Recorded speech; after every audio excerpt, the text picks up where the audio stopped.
பெரியவா வந்து 1984 வந்து ஸ்ரீமடத்துல உட்கார்ந்து எல்லா பக்தர்களுக்கும் தரிசனம் கொடுத்துட்டு இருந்தா.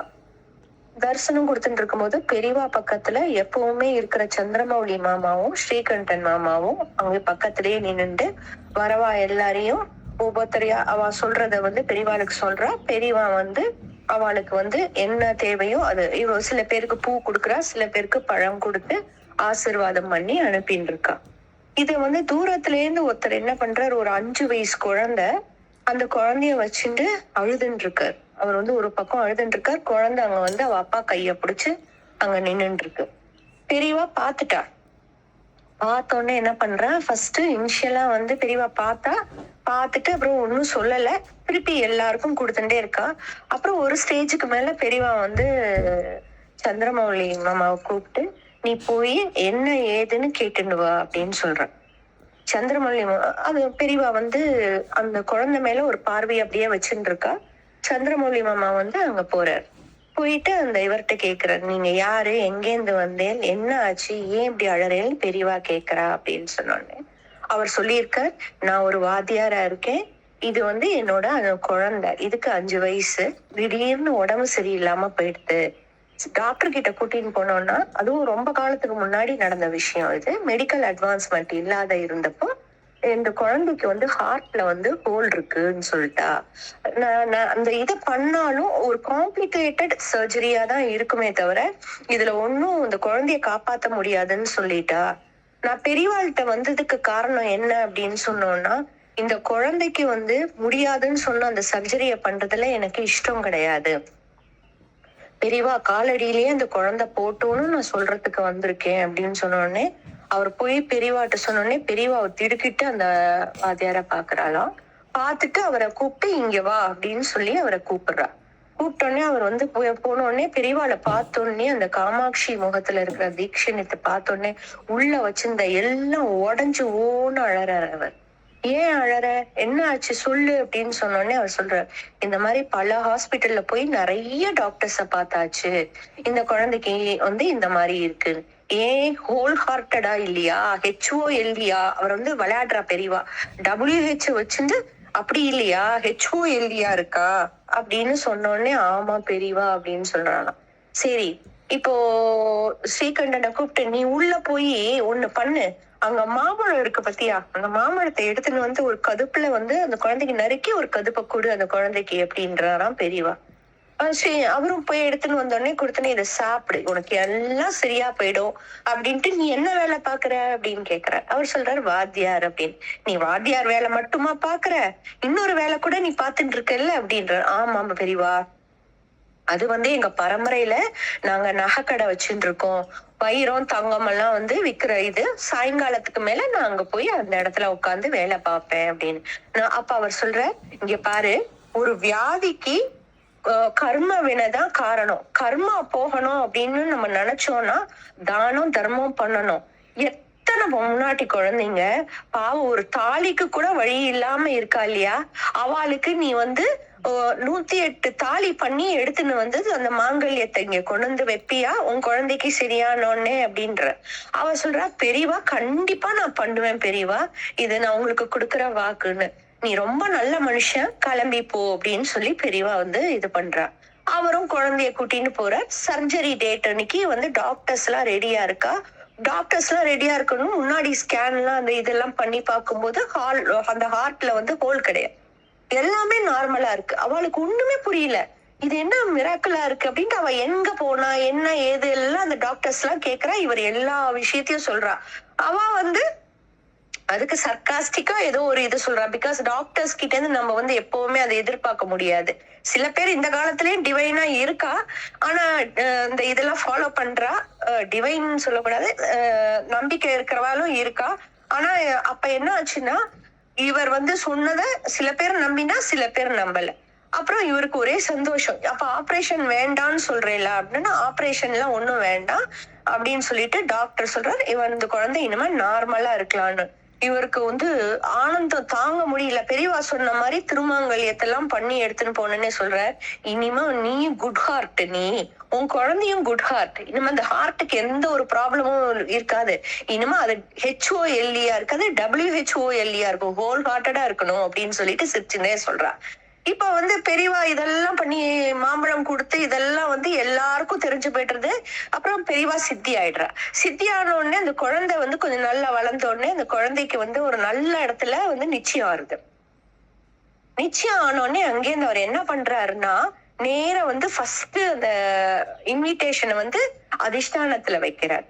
அதிஷ்டானத்துல வச்சுட்டு பெரியவா முன்னாடி சாஷ்டாங்கமா நமஸ்காரம் பண்ணும்போது அதே இடத்துல சந்திரமௌலி மாமா வந்துட்டு திடீர்னு தோணி உள்ளேந்து போய் ஒரு மாம்பழத்தை எடுத்துன்னு வந்து கொடுத்தோன்னே கதறி அழறா. கதறி அழுதோடனே இவருக்கு ஒண்ணுமே புரியல சந்திரமௌலி மாமாக்கு. என்னடா இது, இவர் ஏன் திடீர்னு இங்க வந்து அழறார், என்ன எடுத்து ஏதுன்னு தெரியலையே அப்படின்ட்டு என்ன ஆச்சு அப்படின்னு கேட்டோடனே, உங்களுக்கு என்ன ஞாபகம் இல்லையா, நீங்க தான் அன்னைக்கு வந்து நீங்களும் ஸ்ரீகண்டன் மாமாவும் தான் அந்த இடத்துல இருந்தேன். அன்னைக்கு பெரியவா வந்து அந்த மாம்பழத்தை கொடுத்து என் குழந்தைய இது பண்ணா, அதே குழந்தைக்கு இன்னைக்கு நிச்சயம் ஆயிருக்குன்னு பெரியவா மாம்பழத்தை அதே மாம்பழம் அதே இதை கொடுத்து ஆசீர்வாதம் பண்ணியிருக்கா. பெரியவா வந்து பிரத்யக்ஷமா இங்க இருக்கா அப்படின்னு சொல்லிட்டு அவர் சாஷ்டாங்கமா நமஸ்காரம் பண்ணிட்டு போறாராம். இது வந்து ஒரு இன்சிடென்ட். இன்னொரு இன்சிடென்ட் என்னன்னா, பெரியவா கிட்ட வந்து எப்பவுமே ஒரு டிராமாவோ ஒரு ஏதோ எடுபடாதுங்கிறதுக்கும், பெரியவா கிட்ட வந்து என்னைக்குமே மந்திரம் மாயம் சூனியம் இதெல்லாம் வந்து கிட்ட நெருங்காது அப்படிங்கறதும் ஒரு இது சொல்றா. அதுல ஒண்ணு என்னன்னா, ஒரு பேங்க் மேனேஜர் ஒருத்தர் பயங்கர டாப் பொசிஷன்ல இருக்கிறவர், மேனேஜரா இருந்து டாப் பொசிஷனுக்கு போனவர் பெரியவாளை பார்க்க வர்றார். வந்தவர் சும்மா வரல, அவரோட வேலை செய்யறவா அவருக்கு கீழே இருக்கிற எல்லாரையும் கூட்டிண்டு நிறைய ஆப்பிள் மாம்பழம் வாழைப்பழம் பூ அது இதுன்னு வாங்கிட்டு வந்து கடை பரப்பி பெரியவா முன்னாடி நிக்கிறார். பெரியவா வந்து சிரிச்சுட்டு உட்காந்துக்கிறா. எல்லாம் கும்பல்லாம் பாரு எவ்வளவு கூடையா எடுத்துன்னு வந்திருக்கா, திராட்சை பழம் அது இதுன்னு கல்கண்டு பாதாம் பருப்புன்னு அப்படின்னு சொல்லிட்டு எல்லாரும் அப்படியே பாத்துட்டு இருக்கா. அந்த கூடைய பாத்துட்டு இருக்கா. இவர் அங்கேயிருந்து வந்துட்டு, பெரியவா உங்களுக்கு என்ன வேணும் சொல்லுங்க, கோசாலை வேணுமா நான் பண்றேன், அன்னதானம் வேணுமா நான் பண்றேன், எல்லாம் கேக்குறா. பெரியவா சொல்றார், நீ என்ன பண்ற, நீ என்ன இது பண்ணு, உன்கிட்ட என்ன இருக்கு அப்படின்னு கேக்குறாரு. முதல்ல பெரியவா, என்கிட்ட வந்து ஒரு 2 கோடி ஒர்த் ஆஃப் எனக்கு வந்து சொத்து பணம் இருக்கு, அத வந்து ப்ராப்பரா வந்து டாக்ஸ் பே பண்ணி நான் ஒவ்வொரு இடத்துலயும் வச்சிருக்கேன். அத கேட்கல, உன்கிட்ட வேற என்ன இருக்கு அப்படின்னு. என்னடா இது அதை கேட்கலங்கிறாரு அப்படின்னு சொல்லிட்டு, 2-3 வீடு இருக்கு, 2 பசங்க நல்லா படிக்க வச்சு ஆளுக்கு ஒரு வீடை கொடுத்துட்டு என் ஒய்ஃப்க்கும் ஒரு வீடை வாங்கி நகை நட்டுன்னு நிறைய சேர்த்து வச்சுட்டேன் பெரியவா அப்படின்னு. நான் அதை கேட்கல, உனக்கு என்ன இருக்கு அப்படின்னு சொன்னோன்னே இவருக்கு ஒரு நிமிஷம் குழப்பமா போயிடுது. இன்னும் எது கேட்டாலும் இதை கேட்கல, உங்ககிட்ட என்ன இருக்கு, இத கேட்கல, உங்ககிட்ட என்ன இருக்குங்கிறாரு, என்னத்த இது பண்றான்னு தெரியலையே அப்படின்ட்டு. இல்ல நிறைய இடத்துல வந்து நிலம் வாங்கி போட்டிருக்கேன் பெரியவா, இன்னும் கொஞ்ச நாள்ல ரியல் எஸ்டேட் பூமிங் ஆயிடுத்துன்னு வச்சுக்கோங்களேன், அதுல நான் நிறைய எனக்கு பணம் வரும், அதெல்லாம் என் பிள்ளைங்களுக்கு தான் எழுதியிருக்கலாம்னு இருக்கேன், என் ஒய்ஃபுக்கும் என் பிள்ளைங்களுக்கும் அப்படின்னு.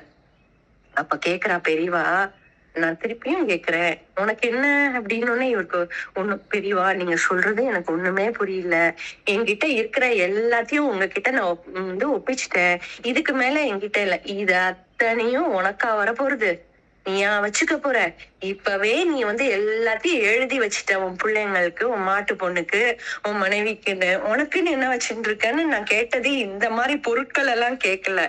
இந்த ஆடம்பரம் உனக்கு தேவையில்லை, இந்த டிராமா உனக்கு தேவையில்லை, உனக்கு தேவை என்ன தெரியுமா, உனக்கு உள்ள இருக்கிற ஆத்மாவை நீ உணர்ந்துக்கோ, முதல்ல பகவானை நினைச்சுக்கோ, பகவானோட இத வந்து காலங்காலமும் நீ பக்தி பண்ணு, அது பண்ணும்போது ஜீவாத்மாவும் பரமாத்மா கிட்ட போய் 2ம் ஒன்னாகும் பாரு, அந்த நிலைமைய நீ வந்து இது பண்ணணும். அதுதான் நான் கேட்டேன், உன்கிட்ட என்ன இருக்கு, உன்கிட்ட என்ன இருக்குன்னு.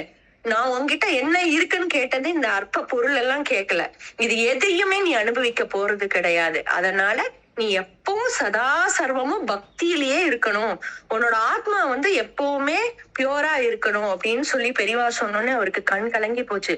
அது வரைக்கும் என்ன பண்ணட்டும்னு சொல்லிட்டு இருந்த அவர் வந்து சாஷ்டாங்கமா பெரியவா கால்ல விழுந்து, பெரியவா நீங்க ஆணை போடுங்கோ, என்ன பண்ணணும் நானுன்னு சொல்லுங்க அப்படின்னே. உன்கிட்ட இருக்குல்ல, உனக்குன்னு வச்சுட்டு இருக்கல பணத்தை, அந்த பணத்தை தான தர்மம் செய், தானமும் தர்மமும் தான் என்னைக்கும் நிக்கும். அதுதான் உன்னை வந்து எலிவேட் பண்ணும் பொசிஷனை. நீ நல்லா வருவ. இனிமே எந்த இடத்துக்கு போனாலும் இந்த படாடோபம் வேணாம் உனக்கு. நீ வந்து உன் மனசை அடக்கி இதெல்லாம் துச்சோன்னு என்னைக்கு நினைக்கிறியோ அன்னைக்கு பகவான் உன்கிட்ட வருவான் அப்படின்னு சொல்லிட்டு ஆசீர்வாதம் பண்றார். இது வந்து ஒருத்தருக்கு நடக்கிறது. இன்னொரு தடவை என்ன ஆறுது அப்படின்னு சொன்னோம்னா, ஒருத்தி வந்து ஸ்ரீமடத்துக்குள்ள வரா. லைன் வந்து ரொம்ப ஜாஸ்தியா இருக்கு. பெரியவா அன்னைக்கு என்னன்னு தெரியல, ரொம்ப கடு. ஒரு நாள் பெரியவா சிரிப்பா. சரி, ஒரு நாள் பெரியவா நம்ம கிட்ட ரொம்ப நன்னா பேசுறாளே, சிரிக்கிறாளேன்னு நினைச்சோம்னா மறுநாள் மூஞ்சி திருப்பின்னு போயிடுவா, நம்ம கூட பேசவே மாட்டா. இது எல்லாம் நிறைய பேர் அனுபவிச்சிருக்கா. ஒரு சமயம் ஆனந்தமா நடனம் ஆடுவா, தலையில அந்த வில்வத்தை வச்சுட்டு. அன்னைக்கு பார்த்தா ஆக்சுவலா அவர் வந்து சிவ தரிசனம் பண்ணியிருப்பார். அதுவே இல்லாம தலையில வந்து ரோஜா பூவை வச்சுட்டு இது பண்ணாருன்னா சக்தி தரிசனம் கிடைச்சிருக்கு, பாலாம்பிகையோட தரிசனம் கிடைச்சிருக்கு அப்படின்னு கூட அந்த பட்டாபியானா நிறைய தடவை சொல்லியிருக்கா. அப்படிப்பட்ட பெரியவா ஏன் இவ்வளவு கடுக்கடுன்னு இருக்கான்ட்டு யாருக்குமே புரியல. தூரத்துல பார்த்தா ஒரு லேடி, அவ வந்து உடம்பு ஃபுல்லா நகை போட்டுட்டு பெரிய பொட்டு வச்சுட்டு மூஞ்சி எல்லாம் மஞ்சள் பூசி அப்படியே லக்ஷ்மி கடாட்சத்தோட ஒருத்தி வந்துட்டு இருக்கா. அவளை பார்த்த உடனே எல்லாரும் என்னன்னா அவளுக்கு இடம் விட்டு, ஐயோ இவ எப்படி போறா பாரு, பாக்குறதுக்கே இவ்வளவு அழகா இருக்கா, நீ பாரு பெரியவா கண்டிப்பா இவளை கூப்பிட்டு நல்லா பேச போறா, நம்ம எல்லாம் இவ கூடவே பின்னாடி போனோம், இவளுக்கு இடத்த விட்டுட்டு நம்ம பின்னாடி போனோம்னா நமக்கும் பெரியவா நம்மளையும் பாப்பான்னு எல்லாருக்கும் ஒரு நப்பாசை. எல்லாரும் அந்த லேடிய வந்து தொடர்ந்து அப்படியே போயிட்டே இருக்கும்போது அந்த லேடி வந்து ஒரு ஸ்டேஜுக்கு வந்தோன்னா பெரியவாளோட மூஞ்சி கரு பயங்கர ஒரு மாதிரி கோவத்தை எழுதியும் பெரியவா மூஞ்சி இதுவா இருக்கு. கூப்பிடுறாரு, பாலு இங்க வா அப்படின்னு. பாலுன்னா ஓடி வந்து, என்ன பெரியவா என்னாச்சுன்னு உள்ள போயிட்டு நிறைய எலுமிச்சம்பழம் இருக்கும் பாரு, அது ஒரு கூட நிறைய கொண்டு வா அப்படின்னு சொல்றாரு. சரின்னு சொல்லிட்டு, என்னடா ஒரு எலுமிச்சம்பழம் பெரியவா கையில வாங்குறதே நமக்கு கஷ்டம், இந்த பொம்னாட்டி பாடுறா எவ்வளவு ஒரு கூட எலுமிச்சம்பழம் வாங்க போறா, பாகியவதி அப்படின்னு நினைச்சுன்னு எல்லாரும் நின்னுட்டு இருக்கும் போது அவர் கொண்டு வந்து வச்சிடுறார். பாலுன்னா வைக்கிறார். பெரியவா வந்து அவள்கிட்ட பார்த்து, எடுத்துன்னு போ, இதெல்லாம் எடுத்துன்னு போ, இதை வச்சுதானே உன் பொழப்ப நடத்தின்னு இருக்க, எத்தனை குடும்பத்தை நீ கெடுத்திருப்ப இந்த மாதிரி மாயா மந்திரம் எலுமிச்சம்பழம்னு வச்சு, இது அத்தனையும் வச்சுக்கோ, வச்சுன்னு இன்னும் எத்தனை குடும்பத்தை உன்னால கெடுக்க முடியுமோ போய் கெடுத்துட்டு வா அப்படின்னு கத்துறாரு. சுத்தி இருக்கிறவாளுக்கு எல்லாம் பயமா போயிடுது. ஏன்னா பெரியவாள் அவ அப்படி எதிர்பார்க்கவே இல்லை. இவாளோட கணிப்பே வேற, பெரியவாளோட இதுவே வேற. பெரியவா என்ன பண்ற, அந்த அவள்கிட்ட சொன்னோடனே அவ வந்து நடுங்கி போறா. பெரியவா அப்படின்றா. என்ன பெரியவா, என்ன தப்பு பண்றன்னு தெரியறதா, ஒவ்வொரு குடும்பத்துக்கும் நீ மாய மந்திரம் பண்றியே, அது தகுமா, நாளைக்கு உனக்கு எந்த மாதிரி ஒரு முடிவு வரும், உனக்கு அடுத்த பிறவியில நீ என்ன ஆவாங்கிறது உனக்கு தெரியறதா, உனக்கு கொஞ்சமாவது உனக்கு புரியறதா, எத்தனை பேரோட வாழ்க்கையை நீ கெடுத்துட்டு இருக்கங்கிறது புரியறதா உனக்கு அப்படின்னு கேட்டோன்னே அவ பயந்து போயிட்டு, பெரியவா நான் இனிமே இங்க வந்து இது பண்றேன், சத்தியமா நான் இது மாதிரி பண்ண மாட்டேன்னு. போ, முதல்ல நல்லா ஸ்நானம் பண்ணிட்டு ஒரு பசுமாட்டு காதுல போய் நீ கத்துண்டியே, தப்பான பிரயோகம், அது அத்தனையும் கோமாதா காதுல சொல்லு, சொன்ன நிமித்தமே உனக்கு எல்லாமே மறந்து போயிடும். அன்னில இருந்து நீ புனர்ஜன்மம் எடுத்துட்டு இருக்க. எந்தெந்த குடும்பத்துக்கெல்லாம் நீ பாவம் பண்ணியோ, எந்தெந்த குடும்பத்துக்கெல்லாம் பண்ணியோ போ பிராயச்சித்தம் பண்ணு. அவளுக்கு நல்ல மந்திரங்கள் அவன் வாயினால சொல்லி அவன் நல்லா இருக்கணும்னு சொல்லு. என்னைக்கும் நம்ம வாயினால அடுத்தவங்க நல்லா இருக்கணும்னு நம்ம நினைக்கணுமே தவிர அடுத்தவங்க நாசமா போகணும்னு நினைக்கிறவங்களுக்கு மகா பயங்கரமான முடிவு காத்துட்டு இருக்குங்கிறத நீ புரிஞ்சுக்கணும் அப்படின்னு சொல்லி பெரியவா சொல்றா. அது வரைக்கும் எல்லாரும் பின்னாடி அவ பின்னாடி போகணும்னு நினைச்சவ அத்தனை பேரும் பயந்து போய் கொஞ்சம் பின்வாங்கினோடனே பெரியவா சொல்றான், ஆடம்பரமும் ஒரு இதுவும் நம்மளுக்கு வந்து கண்டிப்பா நம்மள வந்து கடவுள்கிட்ட அழைச்சுன்னு போகாது. நல்ல மனது, நல்ல செயல், இதெல்லாம் தான் நம்ம கடவுள்கிட்ட அழைச்சுன்னு போகுமே தவிர நீங்க எல்லாம் என்ன நினைச்சேல், இவ பின்னாடி உடனே சிரிச்சுட்டு உங்க எல்லாருக்கும் இது பண்ணுவேன்னு நினைச்சேல்ல, இதுதான் இவளோட உண்மையான சொரூபம் அப்படின்னு சொல்லி பெரியவா சொல்றா. அதுக்கப்புறம் அவ வந்து நமஸ்காரம் பண்ணிட்டு, பெரியவா இனிமே இந்த தப்ப நான் செய்ய மாட்டேன், அதனால என்ன மன்னிச்சுக்கோங்கோ அப்படின்னு சொல்லிட்டு போறா. இந்த கதைகள் மூலமா நமக்கு என்ன தெரியறது அப்படின்னா, நம்ம எல்லாருக்கும் நல்லதே நினைக்கணும். எல்லாரும் நம்ம வந்து சும்மா சொன்னா சமஸ்த லோகா சுகினோ பவந்து அப்படின்னு சொல்லிட்டு கிளாஸ் விட்டு போனதுக்கு அப்புறம் அப்படின்றது கேஷுவலா இருக்கிறதுங்கிறது கிடையாது. ஒவ்வொருத்தருக்கும் நம்மளால என்ன முடியுமோ அதை செய்யணும். ஒவ்வொருத்தரோட துன்பத்திலயும் நம்ம போயிட்டு அவ வீட்டுல நின்னு டெய்லி உனக்கு என்ன ப்ராப்ளம் நான் பண்றேன்றது இல்ல, நம்மளால முடிஞ்சது அனுசரணியான ஒரு வார்த்தை, நீ நல்லா இருப்ப, உனக்கு ஒரு பிரச்சனையும் இல்ல, நீ சந்தோஷமா இருப்ப. இந்த மாதிரி பாசிட்டிவா நம்ம சொல்லும் போது அந்த இடத்துல கண்டிப்பா பிரத்யக்ஷமா பெரியவாளும் இருப்பா நம்ம கூட, அந்த பரமேஸ்வரனும் நம்ம கூட இருப்பான். எல்லாமே நல்லதே நடக்கும். ராம் ராம்.